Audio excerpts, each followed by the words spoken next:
Hi friends, good morning. ఈరోజు rice పెసరపప్పుతో morning బ్రేక్ఫాస్ట్కి పొంగల్ చేస్తున్నాను.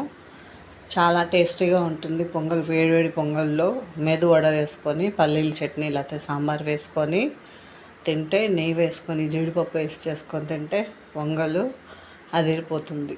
చాలా బాగుంటుంది. మీరు కూడా ఒకసారి ఇలా ట్రై చేసి చూడండి.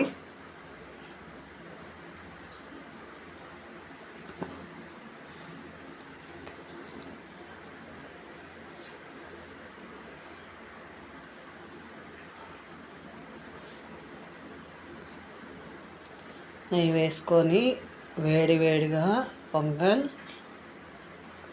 తిందాం రండి. మీరు కూడా రండి, తిందాం. ప్లీజ్ లైక్ అండ్ సబ్స్క్రైబ్ చేయండి, షేర్ చేయండి.